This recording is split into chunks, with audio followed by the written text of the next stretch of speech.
Hi. இன்னைக்கு என்னன்னா, இப்போ இருக்கிற கிட்ஸ்லாம் இருக்காங்கல்ல, அவங்களலாம் பார்த்தா எனக்கு கொஞ்சம் பொறாமையா தான் இருக்கு. ஏன்னா, இங்கே ஒருத்தி வருவா. அவளுக்கு வந்து ஏஜ் வந்து 7 இயர்ஸ் ஓல்டு. அவள ஃபஸ்ட் டைம் நான் மீட் பண்ணும்போது அவங்க அம்மா சொன்னாங்க, "திவ்யா அக்கா" அப்படின்னாங்க. இப்போ எப்போ வந்தாலுமே, திவ்யா அக்கான்னு சொல்லிட்டு ஓடி வந்து என்னை கட்டி பிடிச்சி முத்தமா குடுப்பா. ஆனா, என்னுடைய சைல்ட்ஹுட்டில நான் எப்படி இருந்தேன்னா, என்னை எங்கேயாவது யாராவது பக்கத்து வீட்டுக்கோ, இல்ல தெரிஞ்சவங்க வீட்டுக்கோ கூட்டிட்டு போனா, அந்த டோர் இருக்குல்ல, என்டர் ஆகிருக்கிறோமே, அந்த டோர்லேயே வந்து அட்டென்ஷன்லேயே நிப்பேன். கொஞ்சம் கூட அசையவே மாட்டேன். அவங்களா என்னை கைய பிடிச்சி கூட்டிட்டு போய், ஏதாவது சாப்பிட குடுத்தாலும், அம்மா அங்கேருந்து அந்த வீட்லேருந்து வெளியில போகிற வரைக்கும், அந்த ஸ்நாக்ஸை நொறுக்கி, நொறுக்கி, நொறுக்கி குட்டி, குட்டி, குட்டி, குட்டியா சாப்பிட்டுக்கிட்டு, முடிஞ்ச அளவு அந்த அந்த கிண்ணத்துல ஏதாவது குடுத்துருக்காங்கன்னா, அது முடியிற அளவுக்கு அந்த இடத்துலயே உட்காந்துட்டே இருப்பேன். மூவ் பண்ணவே மாட்டேன். யார்ட்டயும் வாய் தொறக்கவே மாட்டேன். ஒரு மாரி டிஸ்கம்ஃபர்டபுளா இருக்கும்.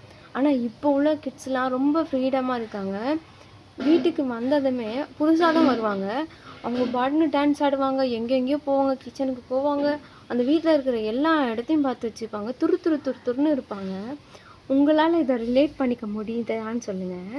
பாய்.